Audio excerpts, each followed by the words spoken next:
And Trey's suggestion is Cheetah. Cheetah. Shoom. Lights up on a small suburban street. It's very quiet and empty. An old rabbit and tortoise couple are on the lawn. The tortoise is slowly pushing a lawnmower while the rabbit kind of circles around him watching. To start to argue a bit. You're doing it wrong. You're doing it wrong. It's never going to get done. It's never going to get done. Just you wait. I've got a feeling that this is going to work out. And just as that happens, we see a car blast through their suburban street. The two totally rubberneck to see what that was, but it's already gone. This car is going faster than any car. The grass on the lawn has been entirely burned off, leaving streaks behind. The tortoise's eyebrows look up. Oh, see? We cut to the steering wheel of this car. As we slowly pull back, we see yellow spotted hands on top of it. This car is going extremely quickly, and as we look even further back, we see that there are 3 people in this car. A cheetah driver. Well, if it isn't another beautiful day in heaven, I'm pushing her up to 200, boys. Someone turn on some music in here. In the back seat, one of these animals flips the radio to hit the latest pop song that's been playing in our beautiful animal town, which is "It's Great to Be Me" by Melissa the Micro Shrew.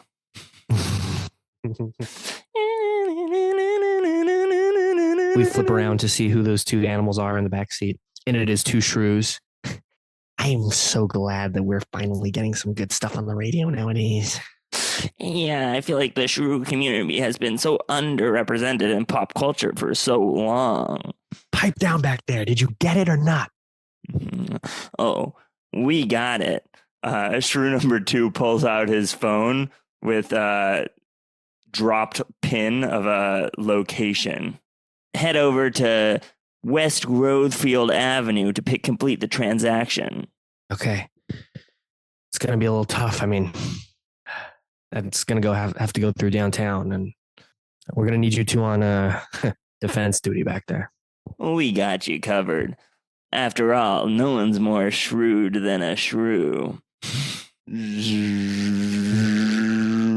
Uh-oh. We got company. We look back to see 2 cop cars who are following this getaway car. Driving cop car 1 is a rhino and the other one is a hippo. Car 62 dispatch. We got a fast one on our hands. Understood. Adding 16 units. Can you tell us where they're heading? Looks like they're heading right for the middle of downtown. I don't know how that's going to work out for them with the gridlock traffic this time of the day. It's a zoo out there. Oh, well, I'll call off those 16 units. I think we just need the horn. The voice you just heard is a lemur, a detective with a cigarette hanging out of his mouth. His thin, spindly fingers type through a massive computer complex and zoom in on a car. The car contains 1 cop. It's a small snail wearing a cop hat. The lemur goes, "Shit, motherfucker." All right, Snailo, we need you in there. I'm on it. We see Snailo rush as fast as Snailo possibly can at 1 mile per hour. His car is slowly going underneath the traffic, which is totally standstill. We cut back to the getaway car. Do you really think they're just going to not notice us? I mean, I know there's a bunch of cars here, but come on, can we really be stopped right now? It's called camouflage, baby. Stoomp. Hits a button on the screen, and suddenly the car chameleons into the cars around it. Now this is nice. This is nice. Big Johnny never put us on a job like this before. Well, you haven't seen nothing yet. Hits two more buttons on the dashboard. All of a sudden, jet engines light up on the back of the car, and it pulls sideways, zooming along the edge of a building as though it's a road. We see the two initial cop cars who are following the getaway car dumbfounded and stopped at the back of traffic as the getaway car slides past. As the getaway car is driving on the side of the building, we can see into some of these buildings. We see an office building of flamingos who are stunned. We see a high-end restaurant at the top of a skyscraper where many little mice are dining. Cut back to the lemur frantically typing. He suddenly looks excited, hits entry. Up above, we see a stork flying overhead suddenly drop an egg bomb that lands, exploding the side of a building and knocking the car into visible mode again. It careens off towards a normal crowded intersection. Animals jumping out of the way and stampeding to get away from the car. We see an unintended effect of the bomb, which is Mr. Snail has now bounced and careened far, far forward to actually be on the back of the getaway car. Oh, I've got an opportunity now. Mr. Snail sticks one of his eyes into the little keyhole on the trunk and jiggles it around. It pops open, revealing a massive stash of cash that instantly starts blowing out into the air. Guys, I think we got something back there. Shit, we're in a lot of trouble. You're such a pessimist. Come on, let me get back there. One of the shrews opens the compartment in the back seat that allows you to access the trunk and crawls through it to see the snail hanging on for dear life in the wind. The shrew takes out a firearm, and suddenly the car swerves around a corner, and the bullet misfires, ricocheting off the snail's shell and out the side, cracking it. Shrew number one, be careful back there. You could hit us. We see in the distance on this street, it's a dead end. This must be the location that they're heading to. But the cheetah's eyebrows raise a bit as they careen towards it because it's a simple fast food restaurant. Jumbies. You sure this is the right place? In the background, It's All About Me is reaching its chorus. 'Cause it's great to be. Yeah, it is. Floor it. All about me. The car careens into the fast food stop, but instead of teleporting through it, there's a giant ball of fire. The engine explodes. The cheetah gets flying into the air. Slow motion effect. You see his tongue go, oh no. As the cheetah falls into the fast food location, all of the patrons of this location are running out and shocked. We see, panning to see the back of the cheetah, one tall, intimidating figure, just a silhouette, standing in the hole that used to be the entrance. Now, if it isn't Cheetah T. John. I was looking forward to this day for a long time. You realize we don't have much time. He looks back to see 70 cop cars careening towards them, chaos in Animal City, and yet the two are somehow pretty calm. Well, are you ready? It's in the trunk. The cash? Yeah. That was just to get the shrews onto the job. What we now see to be an ox kneels his head down, revealing the two horns, and says, grab on. Cheetah grabs the two horns. We see them flash out of existence in a puff of magic technology, who could say?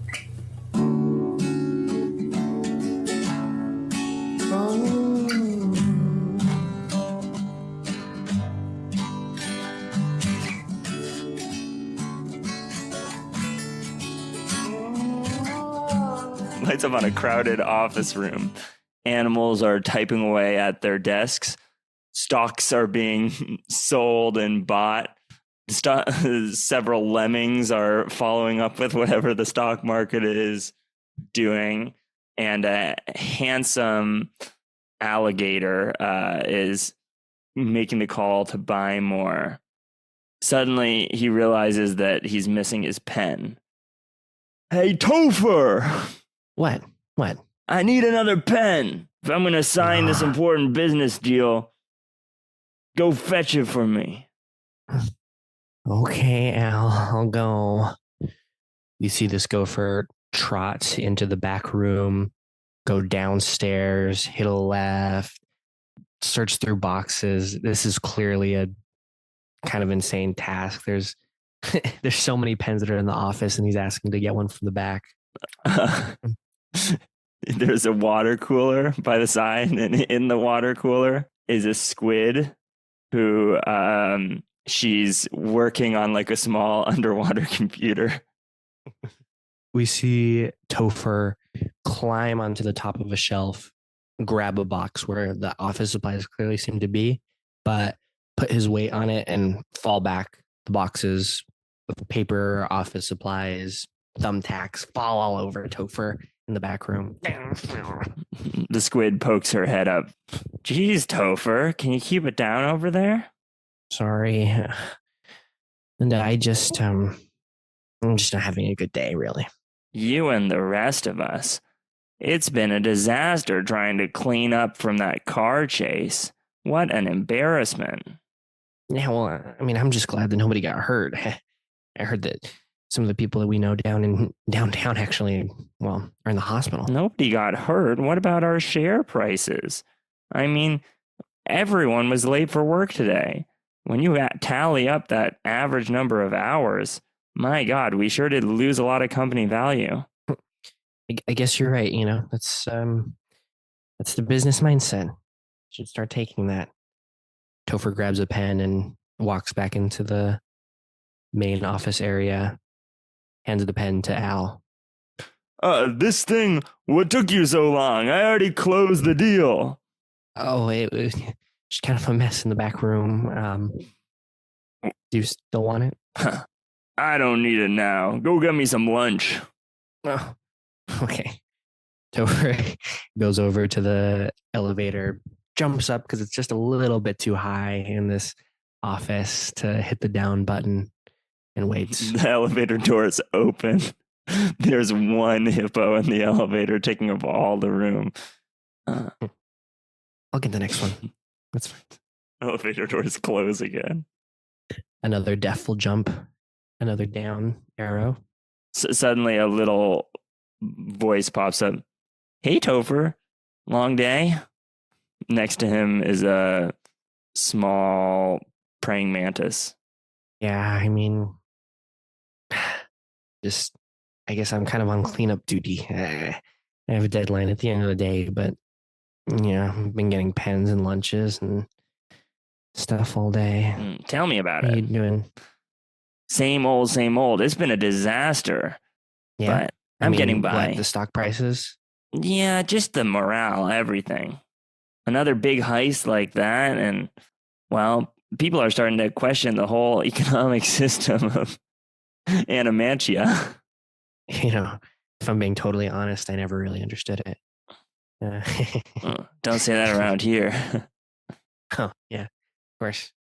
The whole thing runs on confidence, You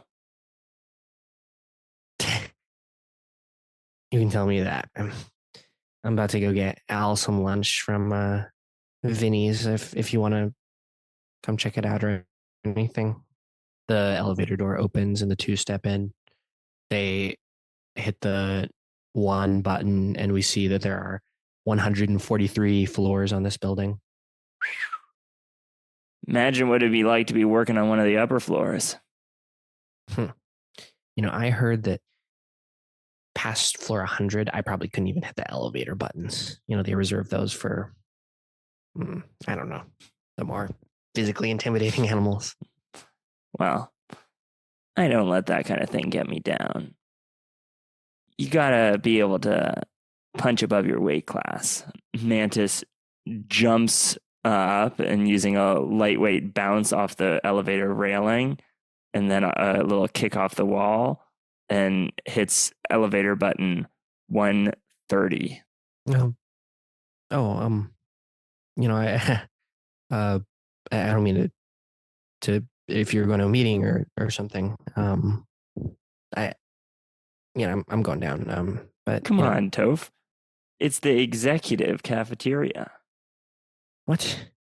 No, I mean, I think we're about 6 levels below being allowed to even eat there. If you and I want to get to the top, we got to start punching above our weight. You may be a lowly gopher right now, but you start bringing the right lunches to the right people, and who knows what could happen.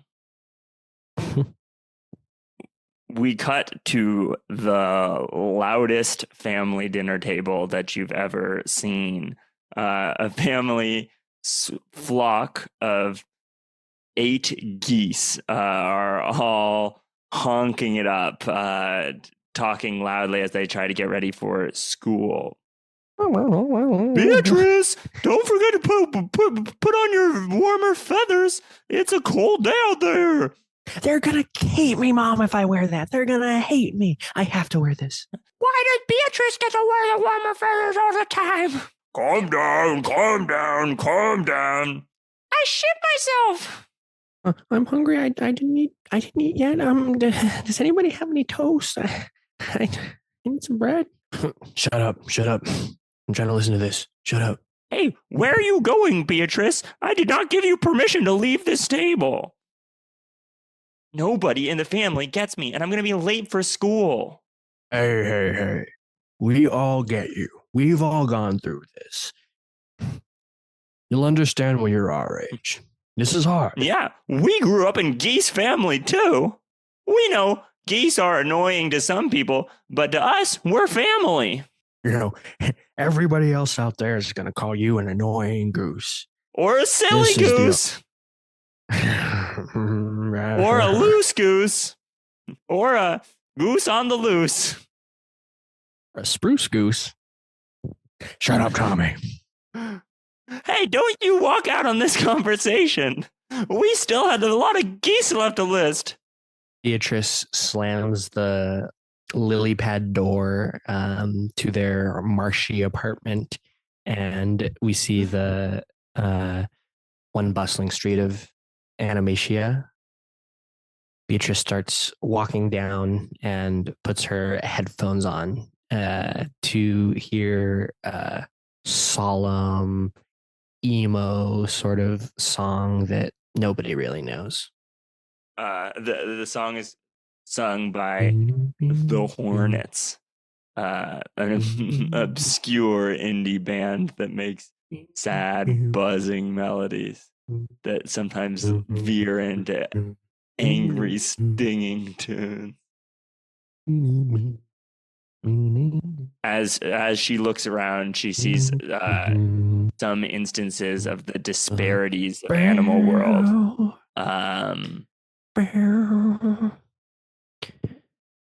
We see a goldfish who is trying just desperately to get from one puddle to another, who is just keeps flopping onto the land and flopping back in the original puddle. Beatrice bends down, extending one of her wings, and helps scoop him up along his journey. We see Rhino, who has clearly just gotten mixed up with his horn and face sort of stuck in a chain link fence, trying to get it out. Beatrice flies by, sort of pecks at it with her beak and undoes it. And we see the biggest disparity that speaks to Beatrice of them all, a billboard for the silly goose the Animatia's most popular comedy, and you can clearly see on here there's this famous Goose, and she is just a wacky little clown that nobody takes seriously. Yeah. Ella Gosling stars in Silly Goose. She turns up the music in her headphones. Cut a little bit forward to class starting. A giraffe teacher cranes his neck all the way to the back of the classroom. Beatrice, I said your name 3 times.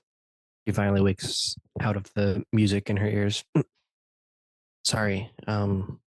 Yeah. What have I told you about listening to music during class? I see what's going on under all those feathers. You've got your earbuds in, haven't you? It helps me learn. I'm an auditory learner. Okay. It's, Well, better. I hope you'll get some auditory learning in detention this afternoon. Mr. Stallion. I won't tolerate any silly goosery in this class. General laughter from the animals around. She forcefully crosses her arms, throws her headphones back in, and we zoom in to her head as she listens to it and zoom back out to see her sitting in the back left corner with 2 or 3 other animals in detention. One of them is an iguana who's sort of drumming on the desk with his fingers. He's got long, droopy ears with big gauge earrings. Another is a chimpanzee who's sort of clearly has some hyperactivity and he keeps getting out of his seat. We see the in the front of the classroom, sitting at the desk or rather on top of the desk with his own little mini desk, is a mouse teacher who is actually just has some very big earmuffs in and is reading a tiny little book. Beatrice, you're here again. Yeah, Mr. Stallion is. I hate him. Tell me about it. What'd you do? Throw your poop at someone? No, I just listen to music. I'm not crazy like you, Chester. Crazy? Who are you calling crazy? I'm not crazy. I'm smart. I'm the smartest person here. Well, all I'm trying to say is that I don't do anything and everybody seems to hate me still. I just listen to music and I just write my stories and nobody even reads them or cares what music I listen Stories? You're writing stories? Get out of here. You really are a silly goose. Can I read one? Chester leaps off his desk and before she knows it has flicked open her notebook. Whoa. So many pages. Your handwriting's tiny. Don't look at that. Don't look at that. Chester keys through to see the start of a story and its title, which is Life as an Ugly Gooseling. Kind of looks back at it. Steamy. He just rips the notebook out of his hand. Don't read that. And I'm not a silly goose. Oh, yeah. Now I know you're a sexy goose who's just misunderstood by the world. Shut up. You're waiting for a handsome fox to come along? Beatrice turns away from Chester to be facing the iguana who is still jamming out on his desk. Don't you hate this guy? What? Chester, I'm still here. I can still hear everything you're saying. Oh, yeah, Chester. That dude doesn't know how to relax. I mean, I haven't seen you in detention before. What's your name? My name's Gage. Oh, I'm Beatrice. Nice to meet you. Nice to meet you, too. Say, you're into all that writing stuff. I'm kind of looking for someone like that. Oh, Yeah. What are you doing Thursday afternoon? well, I don't have any. As she starts to explain, a voice that's way, way louder than it should be echoes from the front of the classroom. No talking in detention. And as the detention rings out, we zoom out of the classroom to another space of Animatia. We zoom in to a penthouse suite. This suite is an absolute mess. Blankets, pillows, feathers are everywhere. The source of the chaos is yet unrevealed, but there's a ruffling of the pillows of the bed, and a beautiful blue head pokes up from above the covers. We see one of the most dashing faces in all of Animatia, Gladia T. Feathers. She yawns and looks around, steps out of bed, and starts making herself a nice, very aesthetic cup of coffee. Suddenly, the door busts open, and an excited parrot comes waddling in. Gladia, oh boy, am I glad you're up. Jokes aside, though, you're needed on set pretty urgently. We've been waiting 2 hours for your start time. I still haven't had my coffee. Oh, apologies, I thought I sent someone up for it, but it seems like you've fired most of your staff members. Mm-hmm. Yes, I didn't like that one that you sent. He just had too much of a tale about him. What does somebody have to do to get a lady like Gladia T. Feathers to keep them hired for a second? I'm just kidding. I know I have. I'll be just down. Just give me a second. I'll just give you a second. That's a great idea, Gladia. I'll just be giving you one more second. All right. I'll let the studio execs know that you are busy. Farewell. Gladia sets the coffee to start dripping and walks over and sits on her big, lush, white, furry couch and turns on the TV. It's her favorite show, Silly Goose.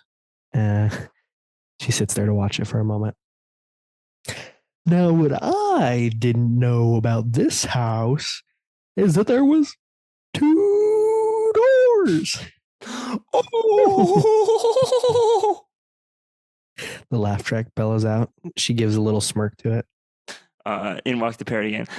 Gladia, I hate to interrupt you. I did tell everyone that you just needed 1 second, but they said you need to get down here right now. Otherwise, they'd be suing you for breach of contract. Yes. Okay. Gladia? Gladia? After Gladia? Gladia, you all right? Gladia? Yes. Oh, thank God. I thought for a second you were going to fire me like you fired all those other staff members, because, boy, would that be bad. Phew. No, just grab my coffee from the counter. I'm coming. Gladia finally gets up off the couch and starts following the parrot. Anyway, you've got quite the busy schedule. We're starting shooting again on scene 6.7. I hope you got your lines down to pat, because you may be the most beautiful bird, but boy, am I getting yelled at a lot on the other side.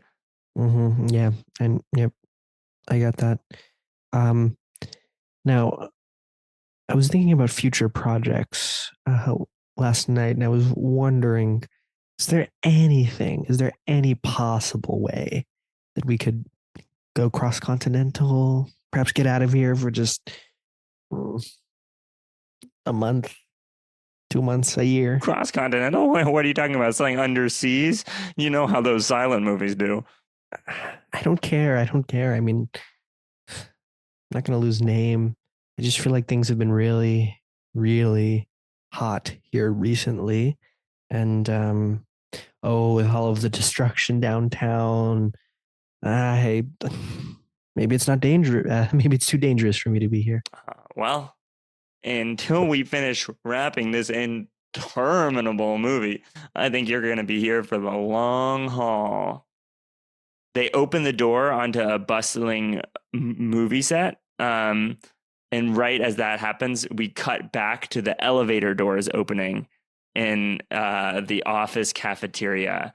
The fanciest and finest beasts are walking around, penguins in black tie suits, ordering a little special little fish delicacies.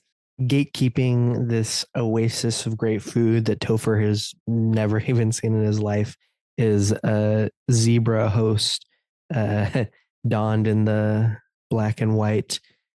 Topher sees him as extremely intimidating, but Mantis steps forward.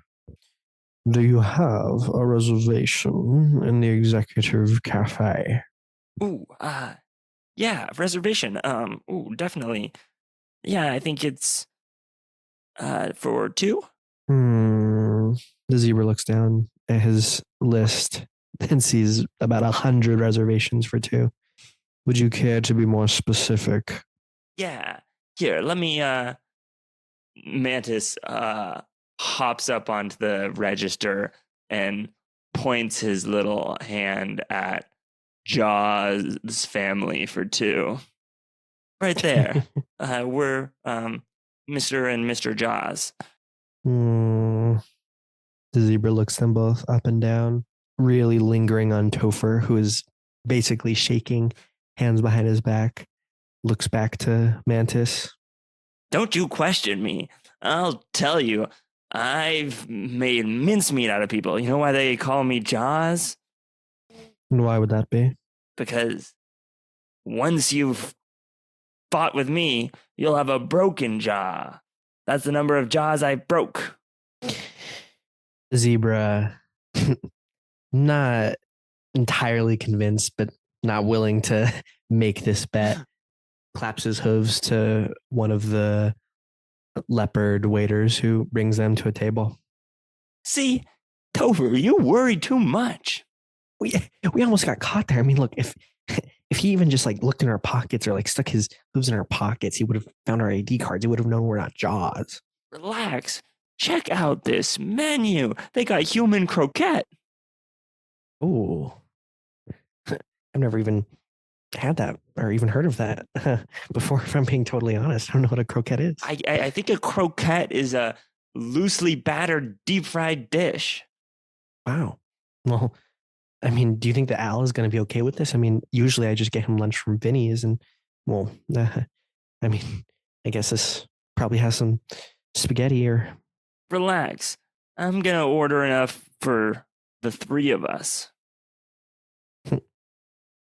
The leopard waiter puts out their cups, fills them with water. Will you be having anything to drink today? 2 glasses of champagne, and we get 3 orders of your finest croquettes. Our human croquettes are in season right now, but if you are a frequent diner, you might be referring to the potato croquettes. I'll bring both. 3 sets of each. See? Leopard storms off. See? This is the life you could be leading, Topher, if you only had a little confidence in your system. And how exactly am I supposed to get confidence like you have? I mean, I'm not going to jump up on a freaking cash register and lie to one of the workers here in my own building. And that, Topher, is why you're stuck eating the grass that grows outside your little hole when you could be dining fine. I'm telling you, you zoom forward a couple years and look at your life, and you're going to be in the exact same place you are now. Where am I going to be? At the top of this building. Do you really think that they would let you be an executive or anything like that? I mean, why not? People like us, we just get stepped on. I got the chops. Kicked around. Mantis uses both hands to pick up one of the enormous silverware and brandishes it like a sword. Look at that guy over there. Look, he is small, dinky, just like you. He's probably an echidna. And he's here. And I'm sure he didn't lie. I'm sure he had a reservation. Come on. Maybe you should just ask him how he did it, right? I don't know. Mantis hails over. Hey, hello. Hey. What? Over here, please. Over here. Oh. I'm in the hate this way. Doing? That's found out, and they're gonna recognize me or something like that. Why, good evening. I'm sorry, I don't recognize either of you two, but I'm sure you're a valuable employee of Anacor. Oh, yeah, we're very valuable employees. We're the Jaws Ah, the family. Jaws! Ha! No wonder. When I found out that I'd been bumped off my usual corner table, I can't say that I was more than a little irritated. But I am so excited. I've been meaning to discuss the upcoming merger with the two of you. We are so excited to be collaborating with your vast and expansive country. You know, I have a question about the merger and your position, and if I want to feel comfortable about this deal that we're doing. Um, uh, so how did you get where you are today? Hmm. How did I get to be the lead engineer of Anacor? We see sparkles of smoke, whatever that was from before, flash right in front, right entirely around this echidna. As the smoke dissipates, there's nothing left but the ID card of this former executive on the table. What the? The two look at each other. What? What in the world? I told you we're in way over our heads. Way over our heads. Gopher, don't you get what's going on right now? Grab that. Grab that. Grab that. Topher reaches forward to grab the ID card, and suddenly the kid reappears drinking a smoothie. Hey, watch where you're grabbing. Sorry, I didn't know what was happening there. Listen, here's the thing. A lot of the animals who rise up in this world have charisma. They've got street smarts. Me, I don't know where I am half of the time. To be quite honest, I thought that you guys were going to be oceanic. But I don't sweat those details. Instead, I think about the miracles of the universe and the way that we can engineer existences that solve our problems for us. All of your own problems for yourself? You see, most animals are only able to envision the world the way it is. But if anything is to be learned from the world of the vast diversity around us, it's that a million possibilities are at our fingertips. A butterfly beats its wings somewhere, and suddenly you've got a wide, expanding series of consequences leading you to brand new evolutionary excitements. Wow. Well, I'm sure this deal will go through now that we have such a smooth operator here on the land side. Dun, dun, dun. A sweat bead on Topher's forehead. The elevator door creeps open. From where they're sitting, they can't see exactly what's happening, but they hear a commotion at the front of the restaurant.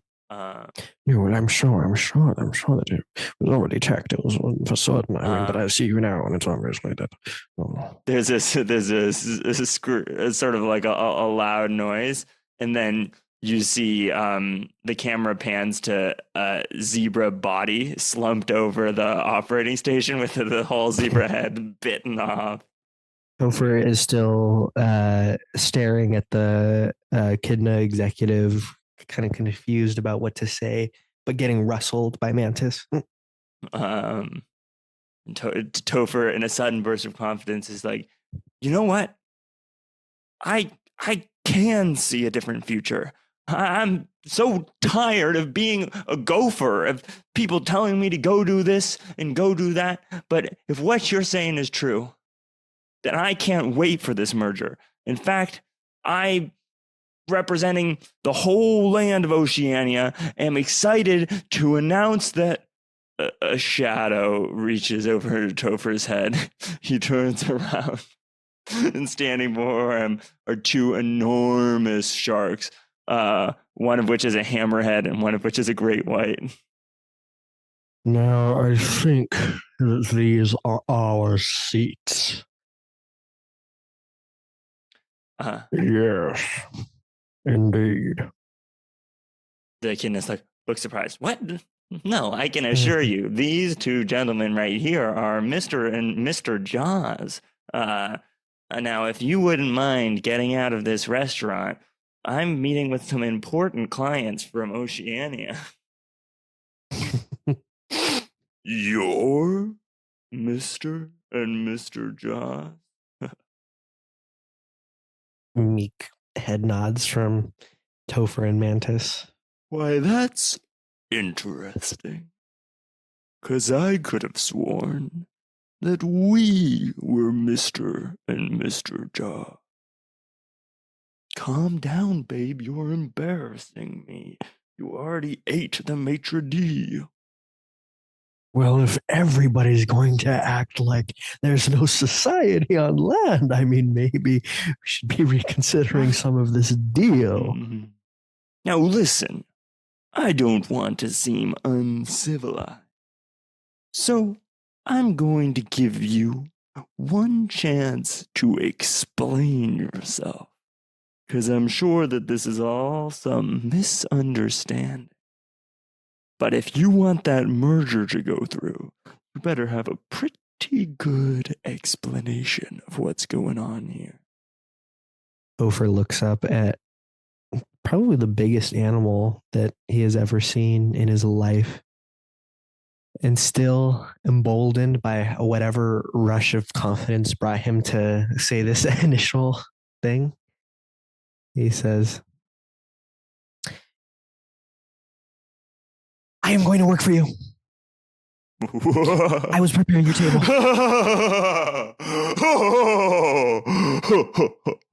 I am just about the most handy person on land that you could ever know. And, you know, if you're going to be doing this deal on land and you're going to be coming up here a lot, you're going to need to grab a lot of things. You know, it's going to be hard for you to fit through spaces.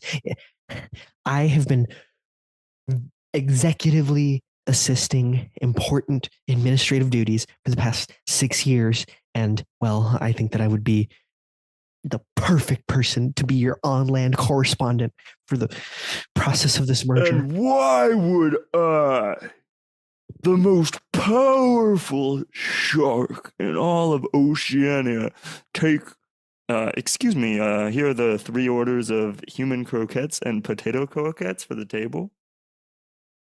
Honey, they have croquettes, your favorite. How did you know that I wanted croquettes? Who's been spying on me? This is just the kind of personal attention that you will get if I am your assistant. All I'm trying to say is I will anticipate your needs before they come. I will have exactly what you need before you even ask for it. And I will never say no. I will always serve you entirely. This is just the beginning. Topher grabs a croquette and puts it up, handing it to Mr. and Mr. Shark. Well, that is mighty tasty. It bites it right off, almost taking a finger with it. I like your spunk, little mole rat. Whatever you are. Gopher. You're hired. We cut over to Beatrice as she takes a deep breath and walks in to a messy apartment. The iguana is sitting at a drum kit. There is a Lynx on electric guitar, a toad on the bass, and a snake on the keyboard. Well, I took all of the ideas that you sort of gave me. It was a little all over the place, but I tried to put it together into, you know, one thing. And, well, I think it's really good. Beatrice hands a paper over to the iguana. The iguana sort of shuffles the papers around, rips a piece off, hands it to each of the members of the band. It's like, okay, we'll try it. But we've been having some trouble with Linkseer's vocals. Oh, have you tried drinking water before performing? I've heard that really helps. My favorite band actually says that they drink a liter of water before every performance, even if they have 2 performances in one day. They tend to do that. Oh, well, if you know so much about singing, why don't you try just singing a bit of the line? Oh, Beatrice, that's had a distinctive goose honk of surprise in this moment. Well, I'm sure it'll be fine. 1, 2, 3, 4.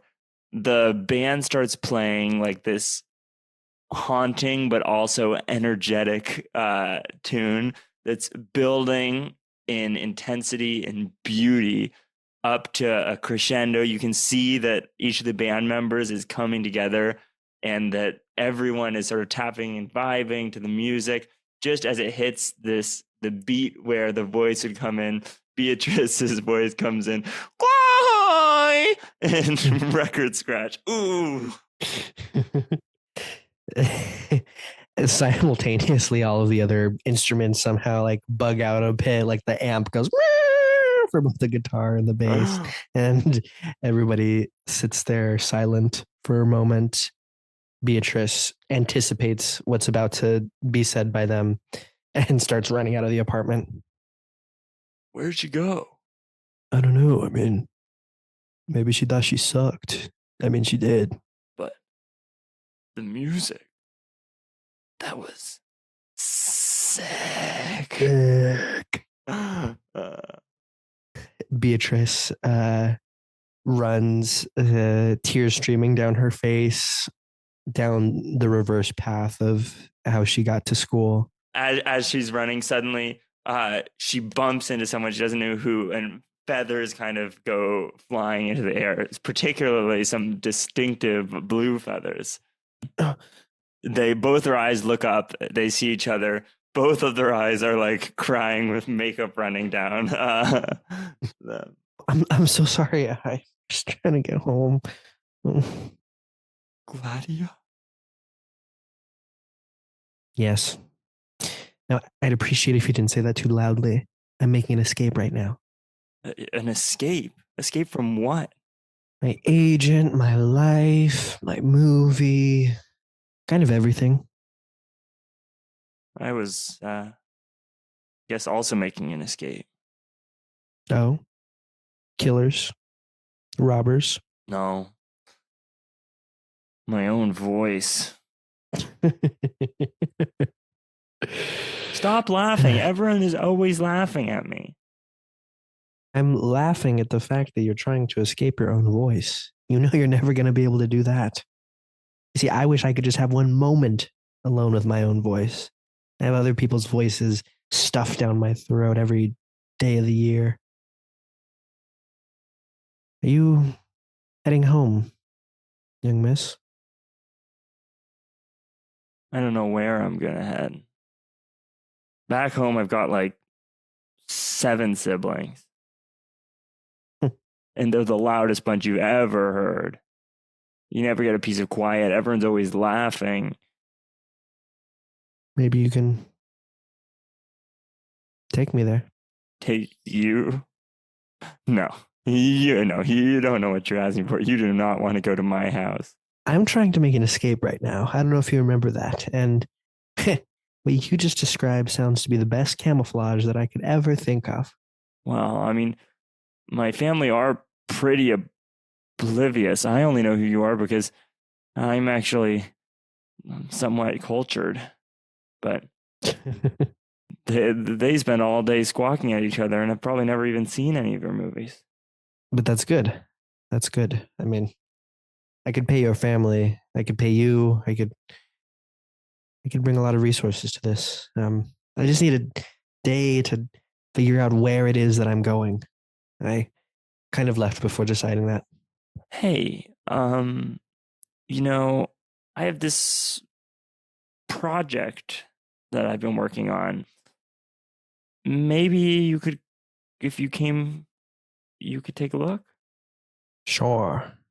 She sort of looks at her notebook for the the ugly gosling, and then blushes a little bit and it's like, but not now. Later, once you've been around for a bit, I still need to make some tweaks to it. Yes, okay. There was a big red parrot who was going to be extremely mad and extremely happy to see me if we don't make a move in the next few moments. So can you please take me somewhere? Okay, we're just down the block. They walk past that same billboard with Ellie Gosling as the silly goose on it. And as Beatrice looks up and kind of scorns at it, we see Gladia look to her, see her reaction, and say, I hate her too. She sucks. We cut to frantically typing fingers of a lemur. It does images of the fast food restaurant, and then that image zooms out and becomes a little red dot on the map that is Animantia. Then you can see that there are several other red dots lit as the lemur furiously types. The smoke's kind of rising. More and more red dots come online, and they start to connect until they form the shape of a paw print. The end. All right, that was lots of fun. Wow. Yeah. There's a lot That going was so on. fun. We should take some notes down before we forget it all. Yeah. But yeah, I guess without further ado, this has been Muprov Musings. So my sign off is related to this show. As I've mentioned on the last episode, my head has been in Animal Land, and now my head is literally entering into Animal Land because over the past week or so, I've been making I think I'm up to 6 animal masks at this point that I've made. And they're awesome. I think by the end of next week, they'll have all be finished and been used in the show, and then I'll probably post more photos of them on the Muprov Musings Instagram. So they're all black and white, right? yeah, they're all black and white. So what animals? I have made a zebra, a tiger, a raccoon, a leopard gecko, a magpie, a lemur. Is that 6? I think that's 6. Yeah. Yeah. Wow. And a lemur. And I'm freaking physically exhausted. But when I get my energy back, I'm also going to make a penguin, a giant leopard moth, a giant panda, and a badger. And then I'm done. I am very interested to see all these. I mean, I got a glimpse of one at the top. Yeah, that one's not painted yet. I just finished painting the tiger. It's sick. Yeah, white tiger. I love white tiger. I used to have a white tiger little teddy bear when I was a kid. Aww. From Circus. Was that your main stuffed animal? Not my main, but it was a good one. What was your main? My main was probably Winnie the Pooh, but he was dressed as Buzz from Toy Story. Buzz Lightyear? Mm-hmm. Sasha and I have been doing this Buzz Lightyear bit, where for some reason we were doing status battles kind of in real life as we were walking around, and in one of them, so someone mentioned, I think I was said something like robots like Buzz Lightyear. And Sasha tried to say, is Buzz Lightyear a robot? But for some reason, it came out, is Buzz Lightyear a wobot? With a double. Is Buzz Lightyear a wobot, Dad? And it was just the lowest possible status drop that you could have. Because it just sounds like something that a kid would. So now whenever any of us asks a silly question, it'll be, is Buzz Lightyear a robot? That's a good one. I like that. About to hit the goated tennis serve and then trip on the floor in the status battle. Can't you see me now? Can't you see me now? See me now.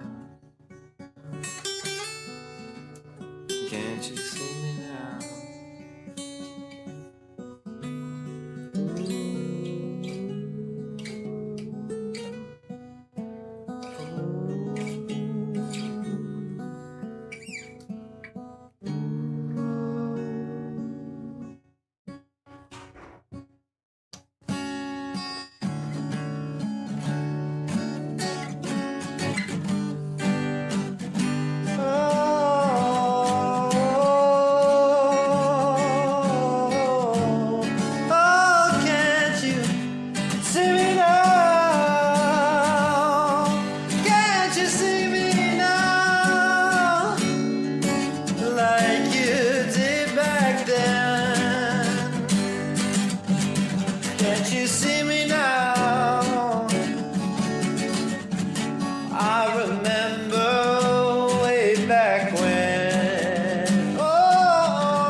Can't you see me now? Can't you see me now? Everything is changing. Can't you see me now? Can't you see me